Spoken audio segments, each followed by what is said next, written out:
Bom, boa tarde a todos e todas. Eu também faço coro aos colegas e saúdo aí aos organizadores. Eu sei do trabalho que é, né, manter esse espaço de diálogo tão importante para a gente que está, né, numa atividade tão solitária que é a pós-graduação. E, enfim, o empenho dos discentes no programa de História Econômica é algo impressionante, assim.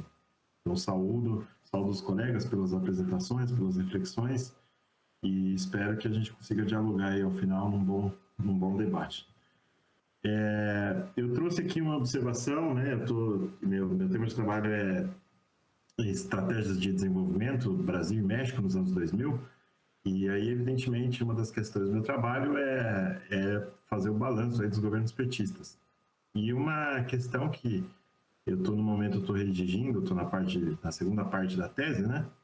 Justamente aí estou me debruçando sobre o período da Dilma e trouxe essa reflexão, né, para a gente pensar junto. Até fico muito feliz de ter o privilégio aí dos comentários do Apoena. Eu sei que, enfim, eu uso a tese dele, os escritos dele sobre desindustrialização. Eu lembro do meu primeiro congresso aqui na História Econômica como aluno, eu fui ver a tua mesa, Apoena. Então, é interessante para mim. E aí eu né, trouxe essa reflexão porque eu estou sempre tentando delimitar em estratégia de desenvolvimento não a partir daquela abordagem mais clássica, né? Porque eu entendo que eu não estou na economia, estou na história econômica, então eu estou sempre tentando levar em conta o que os agentes, o que os sujeitos históricos ali falavam, como eles legitimavam suas opções macroeconômicas, etc, etc. E quando a gente vai analisar Dilma, existe algo que é muito dado, né, de como se a nova matriz econômica fosse uma continuidade, né, do lulismo, né, como se fosse um programa econômico do lulismo. Isso, a meu ver, tem bastante relação enfim, com a própria potência da explicação do André Singer sobre o conceito de lulismo, né? E é sobre isso que eu vou trazer aqui a reflexão. Então, acho que o primeiro ponto é definir alguns conceitos, né? Então, eu defino aqui o lulismo nos termos do Singer mesmo, né? O realinhamento eleitoral que ocorre no Brasil a partir das eleições de 2006, né? Eu tenho um texto que eu discuto sobre as mudanças na retórica petista nas campanhas 2002, 2006. Então, nesse contexto aí do lulismo, é justamente a passagem daquilo que eu denominei como enfrentamento reticente das eleições da campanha de 2002 para o que eu chamo de enfrentamento reativo da campanha de 2006, né? Reticente porque quando a gente olha historicamente os documentos da campanha de 2002 é muito curioso porque o inimigo é sempre apontado de maneira vaga, né? Então me dá a impressão um pouco que o Lula ele tinha por objetivo ali em 2002, digamos assim, colher os frutos com quem tinha uma posição à esquerda de maneira mais marcada, sem o ônus do enfrentamento, ou tentando minimizar o ônus de enunciar um adversário de maneira intensa, explícita, etc. Em 2006, decorrente da própria crise do mensalão, e eu sustento que o antipetismo é o elemento de polarização da política brasileira, então por isso que eu acho importante dizer que a partir de 2006 o enfrentamento que guia a estratégia petista é um enfrentamento reativo, porque, enfim, quem não quer brincar quem não quer brincar de democracia é o antipetismo, né? Eu acho que isso é fundamental apontar em qualquer análise que a gente faça desse período, né? Então, para situar isso, eu trouxe aqui rapidamente os mapas eleitorais, né, das eleições de 89, 94 e 98, né? Então, observar que são muito constantes, né? Uma dinâmica, veja que são as três eleições anteriores à vitória do Lula em 2002 e é bem nítido que um discurso de enfrentamento aqui não foi enfim, apesar do Collor, né? Mas acho que dá para entender a opção do Lula em 2002, né? Em 2002 ele repete o padrão anterior, né? Então o Lula ganha em todos os estados, só no Alagoas que não. E aí a partir de 2006 a gente tem essa divisão aí eleitoral, né? Que vai dar na tragédia de 2018, né? Então a gente tem esse centro-oeste, sul-sudeste aqui, metade do sudeste em 2006, né? Acho que sempre vale a pena observar que o 2006 é a primeira vez que o PT perdeu no Rio Grande do Sul, né? Eu acho que isso é uma coisa que eles deveriam ter olhado com um pouco mais de atenção à época, né? Então, essa é a divisão, essa divisão até geográfica, que o André Singer denomina aí, né, a base do realinhamento eleitoral, que no contexto do Lula seria o lulismo, né? Então, assim, em linhas gerais, aquilo que o debate já está relativamente consolidado, né, as análises da economia do governo Lula, é a questão do boom das commodities, que se inicia em 2004, 2005, né, isso permite aí a coexistência de um elemento conservador na condução da política da macroeconomia brasileira, especialmente no que diz respeito aí à política monetária, né, a questão dos juros, a questão do câmbio, o Banco Central do Meirelles, e algum espaço também para o progressismo econômico, né, para uma vertente aí, e esse é o grande debate que está por trás, que alguns chamam de neodesenvolvimentismo, né, que é representado aí pela turma do Guido Mantega. A Laura Carvalho sintetiza esse período de crescimento com distribuição de renda como o que ela chama de milagrinho, né, que seria um período aí que o governo, a estratégia petista teria consistido em aproveitar esse boom das commodities, das exportações, e estabelecer uma dinâmica de crescimento que seria assentada no aumento do salário mínimo, né, consequentemente no aumento do mercado, na pujança do mercado interno, que uma maior formalização do trabalho permitiria um maior grau de arrecadação e, com isso, um aumento do investimento público, né? Lembrar que, nesse contexto, justamente o que ocorreu é uma valorização cambial muito intensa, né? E essa valorização cambial é um elemento muito importante na minha hipótese, né, que eu trago aqui para vocês, justamente porque ela é um elemento de controle inflacionário, né? Na medida em que a inserção internacional nossa passa a ser vender commodities, principalmente, né? Tem esse processo de desindustrialização, que é característico dessa estratégia do governo Lula, a gente passa a importar mais, né? Então, quando a gente vai olhando os números da balança comercial brasileira, a gente vai ver que ali a partir de 2006, 2007, você tem um crescimento bem intenso da importação. E, evidentemente, um câmbio valorizado, nesse contexto, ajuda ao controle inflacionário, né? Então, esse é o quebra-cabeça ali, é o equilíbrio, né? Entre do ponto de vista fiscal, você tem algum espaço para aumentar salário mínimo, aumentar investimento, né? E do ponto de vista monetário, você tem essa perspectiva mais conservadora dos juros altos, de segurar os dólares aqui e valorizar o câmbio. O lulismo seria esse equilíbrio, na minha análise, né? Então, num segundo momento, eu preciso definir, então, a matriz econômica, né, que a Laura também chama de agenda Fiesp.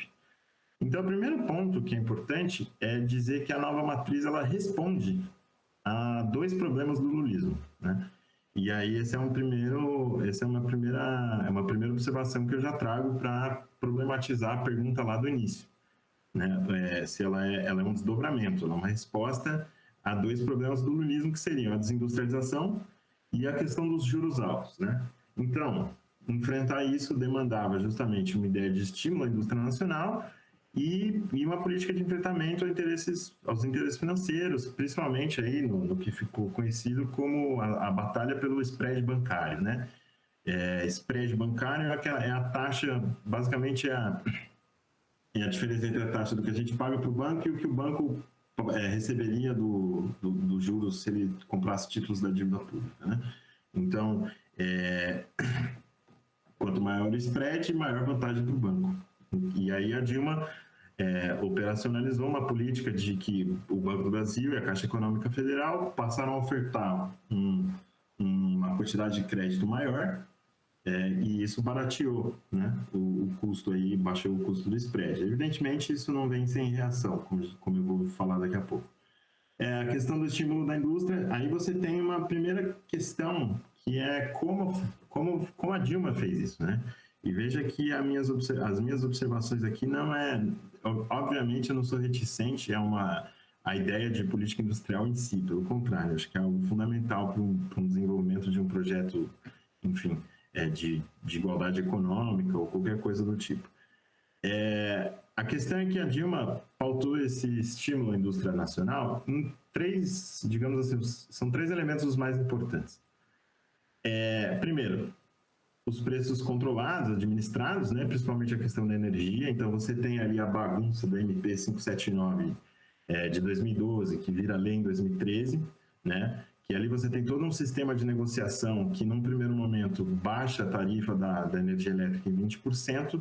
Isso não é sustentável, até pelo regime de chuvas que a gente sofreu bastante, né, num período de relativo, não vou dizer seca, mas se choveu menos do que se costuma chover, já aí no quadro de emergência climática que a gente está vivendo, e aí o sistema elétrico brasileiro, o sistema energético, foi obrigado a utilizar termoelétricas, né? O uso de termoelétricas setuplicou entre 2011 e 2015, e aí a conta não fecha, né? De modo que quando o governo foi obrigado a repassar os preços ao consumidor, isso aí explode, e sem dúvida é um dos elementos de insatisfação com o governo Dilma, né?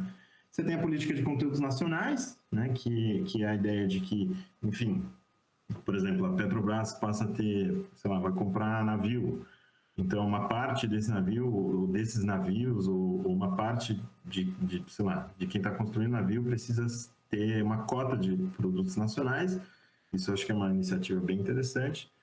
E a questão mais polêmica é, sem dúvida... Ai, meu Deus. Cortei errado, que tá aqui. É a questão das desonerações. Aí a tabela aqui ficou meio pequena, mas eu vou tentar dar o zoom aqui, ó. Eu só quero dar a ordem, né? Então, em 2011, as desonerações ficavam em torno... Isso aqui está em... eu não anotei a medida, eu cortei aqui quando eu dei o print na tabela. Se não me engano, são bilhões de reais, tá? Mas aqui, a escala entre 2011 e 2014 das desonerações é coisa de 20 vezes o aumento, né? E desoneração é quando o governo abre mão dos seus impostos, né? E a ideia aqui era que as empresas, tendo que pagar menos impostos, se aumentaria o investimento, né? E acho que isso é um equívoco, enfim, que a própria Dilma, como eu trouxe aí, ela reconhece que isso, enfim, essa conta não necessariamente fecha, né? Não é a disponibilidade de capital que faz o empresário investir. Acho que isso é ponto pacífico na teoria econômica do século XX. Quanto tempo eu tenho, Apoena? Que eu não marquei aqui? Foram 13 minutos já, você tem mais 7. Beleza. Não, então tá. Então eu vou, assim, só situando aqui a questão dessa escala das desonerações, né? E dessa questão da esperança de que o investimento privado, por isso a Laura Carvalho denomina essa ideia, esse período aí de agenda Fiesp, de que eles tomariam protagonismo no investimento, né? Porque a partir do momento em que o boom das commodities começa a ceder, né, que é o preço das commodities no mercado internacional, e a entrada de dólares começa a diminuir no Brasil, a partir de 2011, 2012, essas condições que sustentaram o equilíbrio entre a perspectiva ortodoxa e a perspectiva progressista na política econômica do Lula, elas não estão mais dadas. E a Dilma se vê nesse impasse, né, em que a diminuição do ingresso de dólares no Brasil diminui, e isso acaba enfraquecendo aquele círculo vicioso que o lulismo trouxe, né? E é aí que eu me pergunto, né? Porque a literatura dá como se fosse algo tão natural, né? E eu me indago se a gente pode chamar justamente a nova matriz como programa econômico do lulismo, na medida em que o lulismo foi essa política de arrefecimento do conflito distributivo. As opções de política econômica da Dilma, num contexto de diminuição do preço das commodities, ela acaba por elevar a inflação, pelas desonerações fiscais, a estimular o conflito distributivo. Eu acho que esse é um elemento que ainda é pouco explorado para explicar digamos assim, a dinâmica que leva aí à crise, enfim, do golpe de 2016, né? Outro ponto que me parece, nesse quadro de política industrial, enfim, que a Dilma traz, da nova matriz econômica, há pouca coisa direcionada aos pobres, que, digamos assim, que são os eleitores cativos do PT, que votam no PT até hoje, né? Ao que o Sim já chama de subproletariado. Isso eu acho que é muito interessante. Ao mesmo tempo em que alguns outros elementos, como, por exemplo, a desvalorização do real, ela afeta justamente a classe média, que já não estava muito feliz, né, com a perda dos seus privilégios ali na época do lulismo, né? Então, me parece que existe uma incongruência, né? Embora a nova matriz econômica tenha um diagnóstico muito interessante e correto, ao meu ver, de tentar resolver os problemas do lulismo, ela solapa as articulações políticas do lulismo sem colocar nada no lugar. Quando a gente analisa as campanhas da Dilma de 2010 e 2014, é algo muito interessante. Não tem povo na campanha da Dilma, ao contrário das campanhas do Lula de 2002 e 2006, especialmente de 2006. Então é mais ou menos como se a Dilma tivesse um discurso político de que, olha, classe média, se melhorar para quem está embaixo de você é bom para todo mundo, inclusive para você. E veja, se o Lula é um enfrentamento, ainda que nas cordas, foi ele que foi levado ao enfrentamento nesse sentido, a Dilma, ela não tem essa política, ela não tem esse discurso de enfrentamento, ela até tem uma prática econômica de enfrentamento aos interesses do capital financeiro, mas a articulação dela não é uma articulação de enfrentamento. Eu acho que essa incongruência na construção do discurso político da nova matriz, né, é uma prática econômica que tende ao enfrentamento sem enunciar esse enfrentamento, que está na base do fracasso aí e dos problemas que a gente enfrenta até hoje.